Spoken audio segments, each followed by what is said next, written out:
os amados irmãos abrissem as suas Bíblias no livro de 1 Tessalonicenses, capítulo 4. Vamos estar lendo os versículos do 1 ao 8. 1 Tessalonicenses 4, a partir do versículo 1, por favor.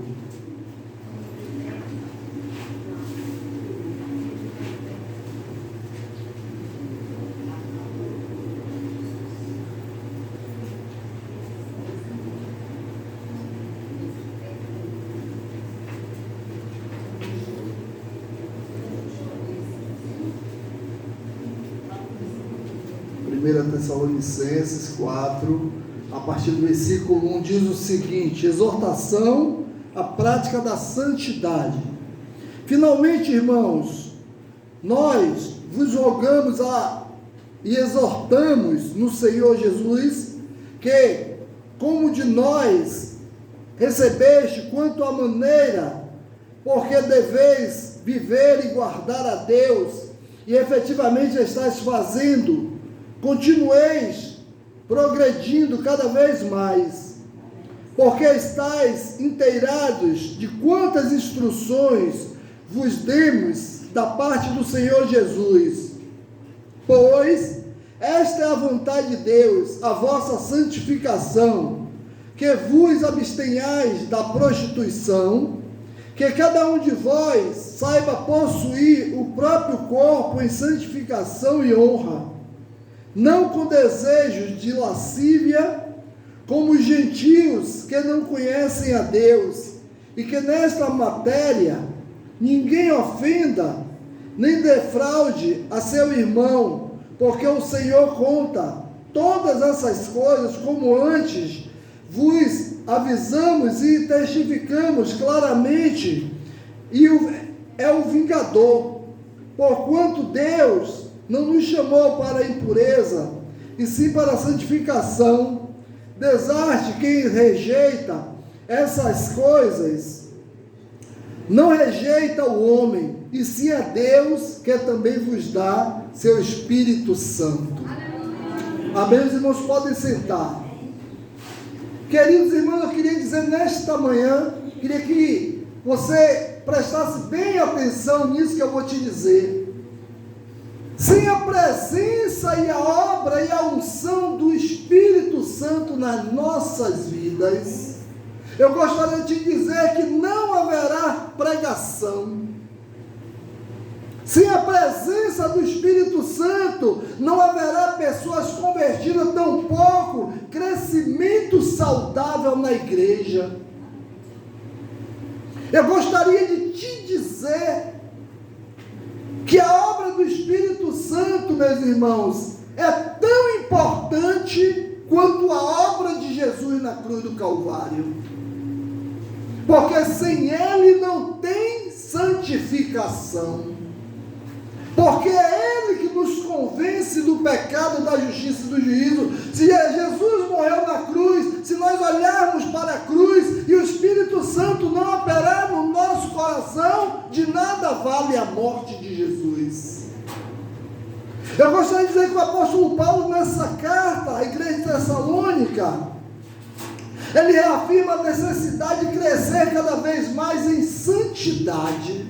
Mas desse crescimento dependemos do Espírito Santo. Então, abandonando tudo que desonra a Deus, deixando de agir como se não fosse resgatado pela cruz, porque muitos cristãos estão agindo como alguém que não foi resgatado pela cruz, está vivendo os deleites do seu próprio coração. Então, para eu falar de crescimento em santidade, eu preciso definir que é possível esse tipo de crescimento depois que crer em Jesus e aceitar o que é a plena redenção de Deus através da cruz.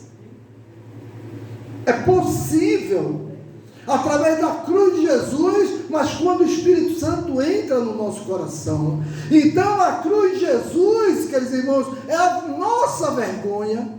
A cruz de Jesus é a vergonha da humanidade, porque Deus, Ele expôs a nossa vergonha ali na cruz. Porque se não fosse o nosso pecado, Jesus não teria morrido na cruz. Eu quero dizer que lembro-me de quando era pequeno ainda, né? Tinha um medo, toda criança tem um medo da poça, porque a gente fala que Deus vê todas as coisas, a gente fala às crianças, né? Deus vê tudo. Então, as crianças geralmente têm medo de que tudo seja exposto como um filme, os seus erros. Então, eu imagino que foi isso que a cruz revelou. Deus, né, nos levou à rendição e à redenção, quando a gente reconhece o que? E recebe uma nova vida em Cristo, somos redimidos e somos rendidos. Nós nos rendemos, né? Estou rendido. É como se perdeu, quando alguém se perdeu e a pessoa se entrega completamente, então nós perdemos.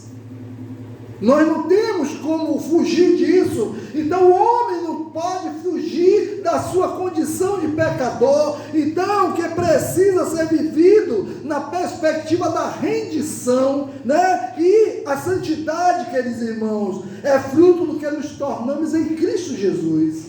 Então, para sermos santos, precisamos do que? Reconhecer esse sacrifício. Então, somos filhos de Deus, santos, e que deseja também, esse Deus que é santo, deseja que sejamos santos também.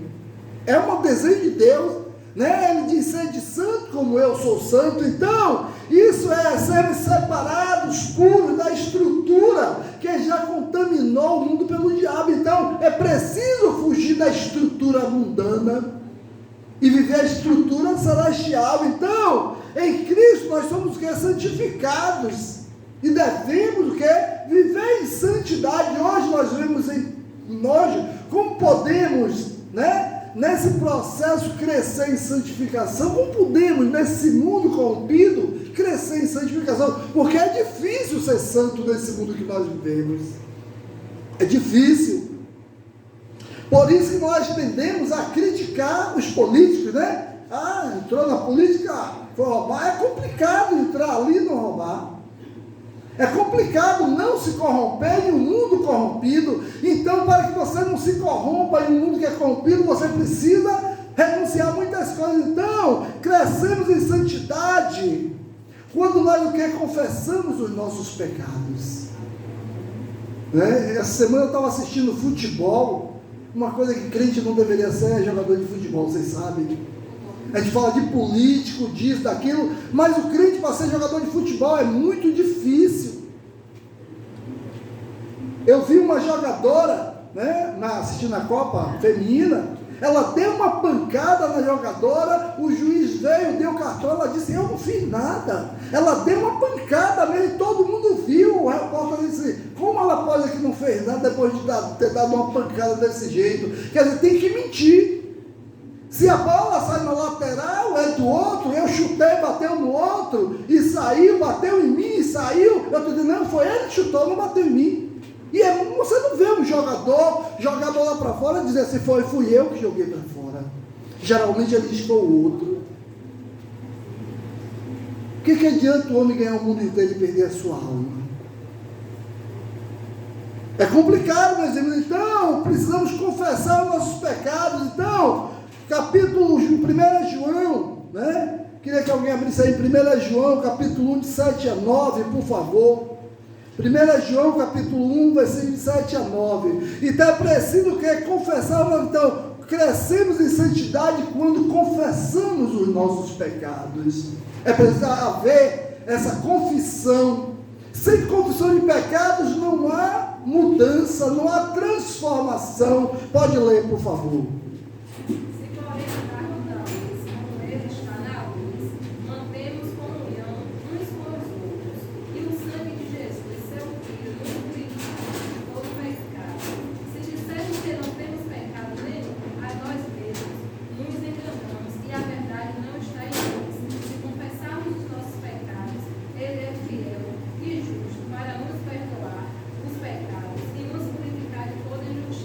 Então, eu preciso confessar. Então, para crescer em santidade, isso a gente não vê no mundo, essa confissão de pecados, né? Recebemos a graça de Deus, se dissermos que perdoados dos nossos pecados, temos que comunhão com o Pai. Então, quando confessamos, temos comunhão com o Pai, mas ainda pecamos. Por isso, existe a necessidade de confessão novamente, né, e sermos purificados e autorizados para o livre acesso ao Pai. Então, só através da confissão de pecados eu tenho acesso a Deus. Você só tem acesso a Deus porque você confessou os seus pecados. Então nós desejamos, queridos irmãos, é algo que nós desejamos, o pecado, a nossa carne deseja o pecado, pecamos, né? Mas é preciso pecar acidentalmente. Não pode se transformar em uma prática normal. Então, a única coisa que nos separa de Deus é o pecado. Então eu tenho que ter essa consciência, pequei, estou longe de Deus. Então Jesus já pagou nossa dívida, Jesus já pagou nosso pecado. Todas as vezes que contraímos novamente essa dívida, esse pecado, precisamos confessar para que venhamos a ser o que? Perdoado, e temos o que? Comunhão com Deus. Então eu tenho que ter essa consciência, né? Se eu pequei, eu tenho que ter essa consciência que eu não estou em comunhão com Deus. Não existe essa comunhão. Então, quer dizer, confissão está além de pedir perdão. Ô pastor, confissão está muito além. Então a confissão precisa ser específica para haver arrependimento. Então não é eu dizer assim: Senhor, me perdoa a minha dívida. Não, eu preciso ser específico com Deus. Senhor, ontem eu fiz isso, eu sei o que eu fiz ontem. Nós sabemos. Então precisa ser o que? Abandonado, e não haver espaço para quê? Para a racionalidade do eu. Só que a racionalidade é ser algo constante, passar a ser algo automático. Então a confissão do pecado a Deus resulta em perdão e purificação, e a confissão ao irmão traz cura. Então, se eu pequei contra o irmão, eu peço perdão ao irmão, me traz cura isso. Quando eu peço a Deus, traz purificação, mas ao irmão traz cura. Eu sou curado quando eu peço. Então não podemos tolerar aquilo que o nosso Pai odeia. E a única coisa que Deus odeia é o pecado, porque é a única coisa que o diabo, ele que comete naturalmente. Deus não ama o pecado, né? Então o amor de Deus deve ser o motivo. Se amamos a Deus, né, confessamos pecados naturalmente, né, manteremos diariamente a comunhão com Ele. Então, confessei, eu estou em comunhão. Pequei, perdi a comunhão. Confessei, estou em comunhão. Então, eu quero dizer que pecamos e nos afastamos por medo, por vergonha, mas em Jesus, confessamos, queridos irmãos, e voltamos a nos relacionar. E através dele, que chegamos à presença de Deus, sem sermos mortos, através do sacrifício de Jesus. Quando eu pequei, Senhor, me perdoa, porque Jesus é Ele que intercede, é Ele que está intercedendo, foi por causa dele. Porque se eu disser assim: Deus, me perdoa os meus pecados, mas dizer em nome de Jesus, não vai acontecer nada. Sabe por quê? Porque eu não morri na cruz, eu não paguei o preço dos meus pecados, foi Jesus que pagou os preços. O preço foi Ele que pagou. Então é através dele que chegamos então a confessar os nossos pecados. Então a Bíblia diz que aquele que confessa e deixa alcança a misericórdia, mas é aquele que confessa e deixa, né? Então Jesus nos coloca a possibilidade de entrar num lugar onde a impureza é intolerável. Na presença de Deus não existe impureza. E às vezes diz assim: poxa, como é que eu vou vencer isso? Eu vivo uma vida de desagrado a Deus. Aceitei Jesus e vivo uma vida de desagrado a Deus. Como é que eu vou resolver isso? Como eu vou resolver? Eu lembro que teve uma irmãzinha lá na igreja, Semeadores da Paz, onde eu pastoreava lá, junto com o pastor Milton, e aí ela aceitou a Jesus. Ela vivia maritalmente com o marido, só que não era casada. Ela disse assim: pastor, e agora? Não vou deixar de manter relação sexual com meu marido. Eu disse: eu não estou mandando você fazer isso, mas eu vou te dizer uma coisa: você precisa casar. Ela, não, eu tenho consciência. E agora, como é que faz? Eu disse assim, vou conversar com o pastor e a gente vai resolver isso. Aí falei com o pastor, precisa ajudar a irmã, ela quer casar, quer resolver essa situação, porque ela não quer viver uma vida de pecado. E aí eu lembro que aí a gente levou para a igreja bancou os custos do casamento, pagou no cartório e ela casou. Por quê? Porque queria viver uma vida digna diante de Deus, queria ver uma vida que tudo tem solução. Então é nós que vamos dizer, eu quero andar certo, eu quero andar errado, né? Então, queridos irmãos, Jesus nos coloca na possibilidade de entrar num lugar onde a impureza é intolerável, mas Ele também nos dá a condição de resolver o problema, né? Então, entristecemos o coração de Deus quando ao tropeçar corremos dele, não para Ele. Foi o que fez Adão e Eva, né? Adão e Eva foi o que fez, se esconderam, porque cometeram o pecado. E a gente faz isso, a gente se esconde de Deus. E é preciso correr para Ele. Então quem decide por confissão é uma pessoa que confia inteiramente na graça, e Deus Ele tem a solução para os nossos problemas. Se eu tenho uma vida de pecado constante, eu chegar para Ele, Senhor, eu quero resolver isso, porque eu não abro mão do Senhor. Eu não abro mão, meu Deus, do Senhor. Eu quero viver para te adorar, porque eu sei que um dia minha ficha vai chegar e me apresentar, e eu quero me apresentar ao Senhor, estar bem com o Senhor, para que o Senhor possa dizer para mim, vinde bendito de meu Pai, possuir por herança aquilo que está preparado para você desde a fundação. Eu não quero ouvir de Deus, eu não te conheço. Eu não te conheço, né? Então, quem ainda tenta se esconder, porque ainda tem deixado os pensamentos de oferenda dominar, tem deixado o pecado dominar, então é hora de crescer e decidir receber imediatamente a graça do perdão de Deus, que quer ser alcançado, que quer nos alcançar. A graça de Deus quer alcançar você, e Deus não nos trouxe em vão, Deus não nos chamou à toa. É porque nós somos privilegiados. Você é um privilegiado, você é uma privilegiada, porque Deus te escolheu. Então, eu quero dizer que crescemos em santidade quando buscamos pelo Senhor continuamente. Alguns aqui aceitaram Jesus, já nasceram no lar cristão, já nasceram desde o ventre da mãe, né? Já era crente. Outros receberam na adolescência, na infância, outros na adolescência, outros na juventude, outros na velhice, mas isso não importa para Deus. O tempo que aceitamos Ele, você pode ter aceitado no ventre, pode ter sido conduzido ao Senhor no ventre da sua mãe, glória a Deus. Aceitou na sua infância, glória a Deus, na sua adolescência, na sua juventude, glória a Deus, na sua vida adulta, na velhice, glória a Deus. O importante é que você foi alcançado por Ele, e você não pode abrir mão disso. Glória a Deus. Não podemos abrir mão, porque Ele nos alcançou. Então, se Ele alcançou você hoje foi o dia que Ele alcançou, glória a Deus, hoje foi escolhido pelo Senhor. Então buscamos ao Senhor continuamente, né? Primeira Crônicas, capítulo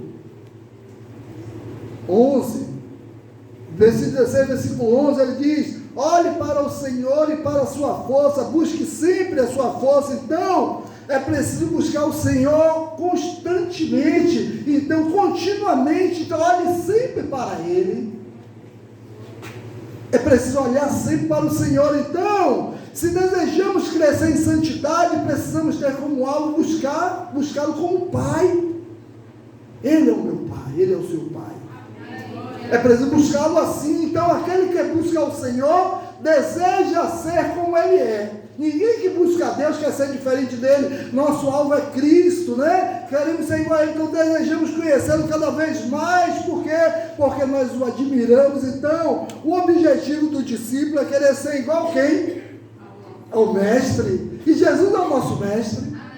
E o nosso alvo é Ele. E desejamos ser igual a Ele. Então, um dos dilemas da nossa época está em um tempo em que somos incentivados a fazer tudo baseado no nosso eu. Estamos vivendo em um tempo em que o eu tem predominado. Primeiro eu, segundo eu e terceiro eu. A nossa satisfação tem predominado, a nossa vontade, e como resultado dessa busca, nunca se viu tanta doença física, emocional e doença relacional. Por quê? Porque as pessoas têm sido egoístas, têm se preocupado muito com si. Então, nossa busca não deve ser pelo nosso eu, pela nossa vontade, e sim por quem fomos criados, seus propósitos que está além dos nossos, a sua vontade que está além da nossa. Nosso alvo é Ele. Nosso propósito é: quero ser igual a Jesus. Temos que querer isso, né? Então, queridos irmãos, existimos por Ele, vivemos para Ele. O nosso objetivo é revelar Jesus. Eu quero que as pessoas vejam Jesus quando eu chegar nos lugares. Diga assim: pô, esse cara é crente, né? Então tem que querer isso. As mulheres chegaram no lugar e dizer: você é uma mulher de Deus. Olha, quando essa mulher fala, misericórdia, a coisa estremece, né? Então é isso que tem que ser assim. O nosso alvo tem que ser esse. Então tudo que deve revelar, falou. Tudo que Ele queria nos revelar, Ele nos falou. Então eu quero dizer que o diabo, ele vem e diz: não é bem assim. Infelizmente, muitos filhos amados, como Adão e Eva, quer dizer, estão caindo nessa armadilha, né? E aí diz: ah, não é bem assim não, né? Ó, isso Deus não se agrada. Não, não é bem assim não. Também você já está exagerando. Aí eu lembro que estamos em uma gincana lá na empresa, e aí uma irmãzinha foi lá e cantou, e aí teve uma tarefa que era para cantar qualquer música, né? Aí disse: o senhor de uma equipe, o senhor vai ter que cantar. Eu disse: não tem problema não, eu vou lá. E era karaokê, né? Aí cheguei lá, eu disse assim: bota aí, ninguém explica a Deus. Quando voltei, o pessoal: só podia ser esse tipo de música, a gente ia cantar mesmo. Eu disse: eu estou aqui para glorificar o nome de Deus. E aí cantei. Aí uma irmãzinha falou: cantou uma música de Roberto Carlos. Eu disse: mas minha irmã, por que você cantou música de Roberto Carlos? Sua igreja, você nunca não aprendeu nenhum louvor na sua igreja? Não, não é bem assim não. Você sabe o que foi que ele fez? Para que ele ofereceu esse louvor, essa música dele? Nós temos que glorificar Deus, minha irmã. Era uma oportunidade, você tinha que dizer, falar de Deus para aquelas pessoas. Eu disse: você viu o que aconteceu quando eu comecei a cantar? Todo mundo cantou. Eu disse: então, ó, foi uma oportunidade das pessoas dizerem que ninguém explica a Deus, que Deus é o Senhor. Ela é, realmente eu errei. Eu disse: da próxima você já sabe. Então, meus queridos irmãos, existimos para revelá-lo. Aonde nós estivermos, revele a Deus. Então, para isso, as pessoas precisam ver Ele em nós. Então, queridos irmãos, eu quero dizer que quando entendemos que buscar a Deus significa encontrar o sentido da nossa existência, que buscar a Deus significa você buscar o sentido da sua existência. Porque se você parar e pensar: por que eu existo? É Deus que tem essa explicação. Então estaremos conectados com Ele, desfrutando a sua presença. Quando a gente tenta entender a nossa existência, você existe por causa do Senhor. Ele que te fez. Então orar, meditar na palavra, fazer jejum, amar como Cristo amou, não são meros passos, é o passo que traz prazer a Deus. Então quando nós fazemos essas coisas, que edificamos, né, que Deus começa a nos conhecer. Então, essas práticas não são para nossa autoafirmação, nem para nossa promoção. Quando nós oramos, quando nós jejuamos, quando nós buscamos a palavra de Deus, será por causa de uma necessidade vital do crescimento de nossa vida espiritual. Então, tudo fazemos para crescer. E a gente precisa. Então, crescemos em santidade quando temos atitudes diferentes do mundo. O mundo vai por um caminho, nós andamos na contramão do mundo. Andar na contramão é errado, né? Mas andar na contramão do mundo é certo. O mundo vai para lá, o mundo caminha para o inferno, nós caminhamos para o céu. São caminhos diferentes. Então, 1 Tessalonicenses 4:1 diz: quanto ao mais, irmãos, já os instruímos acerca de como viver, a fim de agradar a Deus, e de fato assim vocês estão procedendo. Agora lhes pedimos e exortamos no Senhor Jesus para que cresçam nisso cada vez mais. Então fomos criados para um fim específico. Fomos criados para um fim. e não pode ser misturado com coisas que não estejam em sintonia com o céu. Nós fomos criados para glorificar a Deus, e não pode ser misturado. Então, quando mistura, porque não existe meio termo. Então, há pouco tempo, uma nova lei do trânsito entrou em circulação, que fala sobre um farol baixo nas rodovias, quando nós, que antigamente não precisava. Agora, quando a gente entra nas BRs, tem que ligar o farol, é obrigatório. Então, com isso, toda vez que eu saio da minha casa e entro em uma rodovia e me deparo com o farol ligado, o que é que acontece? Se o meu farol não estiver ligado, eu vi um farol ligado na rodovia, de imediato eu vou querer ligar o meu farol. Então, meus queridos, imediatamente eu verifico se o meu está ligado. Então, assim, quando crescemos em santidade, nós precisamos desejar crescer. Quando eu vejo alguém que é uma bênção, eu digo, meu Deus, olha, o irmãozinho ali é uma bênção, a irmã é uma bênção, eu preciso ser uma bênção também, irmão de Deus, eu preciso crescer. É porque é possível, meus irmãos. Então, assim, quando crescemos em santidade, então somos um farol que ilumina aqueles que estão na escuridão. Assim como o farol me lembra lá fora, na BR, quando eu entro na BR eu preciso ligar o meu farol, quando eu vejo outro irmão que é uma bênção, eu sei que eu preciso ser uma bênção também. Eu preciso me dedicar, eu preciso buscar a Deus, eu preciso crescer, né? Então somos faróis quando a nossa atitude revela o Pai. Quando você revela a Deus ao outro, você está sendo um farol na vida do outro. Então, queridos irmãos, eu quero dizer nessa manhã que precisamos sempre nos perguntar por que somos o que somos e por que fazemos o que fazemos. Por que eu sou o que sou? Por que eu faço o que faço? O que você faz? Por que você faz o que você faz? Porque você é o que você é. Em Cristo vivemos o que é para honrar a Deus e adorá-lo. É para isso que vivemos. Então não podemos mais profanar ou tornar comum algo que Deus já tornou especial. Você é especial.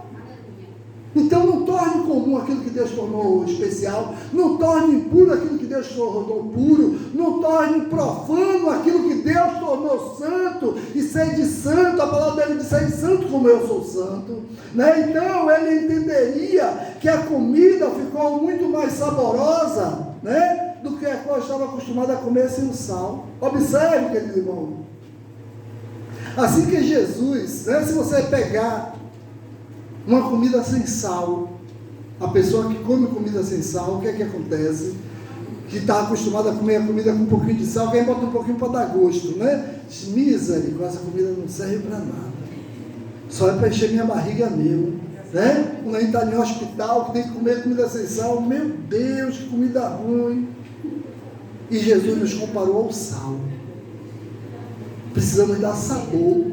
Por isso, porque a comida sem sal é uma comida sem sabor. Então precisamos dar sabor à vida do outro. Assim Jesus falou que seríamos nós o sal do mundo, seríamos aqueles que mostraríamos com a nossa vida. A nossa vida precisa mostrar o outro Jesus, precisa mostrar o outro que fomos transformados. Então não há mais espaço, meus irmãos, para usarmos o nosso corpo como bem quisermos, né? Não podemos usar o nosso corpo como bem nós queremos, da forma que nós queremos. Não há espaço para o pecado, porque precisamos mostrar ao mundo, através do nosso corpo, que somos agora templo da presença de Deus. Então, aceitamos a Jesus, a nossa família precisa ver algo diferente de nós. As pessoas que estão ao nosso lado precisam ver algo diferente de nós. Então Jesus nos deu um novo mandamento: amai-vos. Crescer em santidade é agir em santidade. Nós não crescemos se não agirmos. Então nós que devemos colocar em ordem a nossa vida, somos nós que devemos mostrar, não através de discursos, sim de obras, que somos santos, somos diferentes. C.S. Lewis, em seu livro Cristianismo Puro, ele disse a seguinte frase: nós nunca seremos relevantes porque espalhamos a cultura no mundo em nossa volta. Seremos relevantes quando nos tornamos aquilo pelo qual o mundo anseia. Então, você só vai ser relevante no mundo se você se tornar aquilo que o mundo anseia. E o que é que o mundo anseia? O mundo precisa de Deus. Você só vai ser relevante lá fora se as pessoas verem Deus na sua vida. As pessoas precisam ver Deus em você. Então, o mundo anseia por amor, por cuidado, por respeito, por bondade, né? E o mundo anseia por Deus. E nós nós somos aqueles que precisam mostrar isso ao mundo. Eu preciso mostrar amor às pessoas que estão à minha volta, quem trabalha comigo, quem mora na minha comunidade, quem anda do meu lado, quem está próximo de mim, dentro da família. Então Jesus, em todos os seus atos, expressou seu Pai para toda a humanidade, e Ele nos comissionou a fazer o mesmo. Nós precisamos comissionar para mostrar Deus ao mundo. De que forma? Mostrando amor, mostrando respeito, mostrando cuidado, mostrando bondade, né? Então eu queria dizer que Bill Johnson, no livro A Presença ele diz o seguinte: fomos escolhidos para carregar a presença de Deus. Você é escolhido para carregar a presença de Deus. Então, que responsabilidade, meus irmãos, maravilhosa nós temos. Mostrar Deus lá fora, mostrar Deus ao mundo. Mas se Deus nos escolheu, porque Ele o fez possível, Ele faz possível as pessoas verem Ele através de nós. Basta nós decidirmos isso. Eu quero que o mundo veja Deus através de mim. Eu tenho que tomar essa decisão. Eu não posso ficar em cima do muro. Então, que tudo que venhamos a fazer aponte para Deus e não para nós. As pessoas precisam ver as atitudes de Deus em nós. Tudo que nós fazemos, né? Então devemos ser honrados, porque honramos ao Senhor, né? Então, se Deus fez história, Jesus, Ele fez história aqui. Nós precisamos fazer a história dele continuar. Ele disse que nós faríamos as obras que Ele fez, e faremos, então, cresça em santidade a tal ponto que Cristo cresça e seja visto através de você, através de mim, através de nós. Então, é tempo de quê? De chorarmos pelos nossos pecados e depois desfrutarmos da alegria do Senhor em nossa vida. Então, se nós choramos pelos nossos pecados, se nós confessamos nossos pecados, o que é que acontece? Nós ficaremos felizes, porque seremos perdoados. Então, é tempo de buscar mais o Senhor, por causa do tempo que ficamos separados do tempo que perdemos muito tempo. Eu me perdi 17 anos sem Cristo. Foi tempo, eu precisava recuperar, precisava me dar mais. Então é tempo de crescer em santidade, confessando o pecado e buscando diariamente ao Senhor, mostrando que a diferença ao mundo através das nossas ações, porque muitas vezes os nossos colegas não mostram amor ao outro, não mostram atenção, não mostram cuidado com o outro. Então eu preciso mostrar isso. As pessoas que estão ao meu lado precisam ver isso, porque eu digo que eu sou cristão. O cristão, ele está dizendo que ele é o quê? Um discípulo de Cristo. E o que foi que Cristo fez? E o discípulo, ele quer ser igual a quem? Ao mestre. Então eu preciso fazer as coisas que Jesus fez. Nós precisamos, em todos os aspectos, né, fazer, amar como Ele amou, falar como Ele falou, andar como Ele andou, perdoar como Ele perdoou. As atitudes têm que ser de Jesus. Amém, meus irmãos? Amém. Vamos ficar de pé e vamos orar ao nosso Deus. Em seguida eu quero, Janaína, depois falar contigo um minuto, viu? Vamos ficar de pé e vamos orar. Senhor, nosso Deus e nosso Pai, nós estamos aqui, Deus, diante da Tua presença, Pai. E o nosso alvo, Senhor Deus, é ser semelhante ao Senhor. Nos ajuda, Deus. Nos capacita, Senhor Deus, para que possamos, Deus, ter condições, Deus, de resistir, Senhor Deus. E eu sei, Senhor Deus, que o Senhor nos capacita, Pai.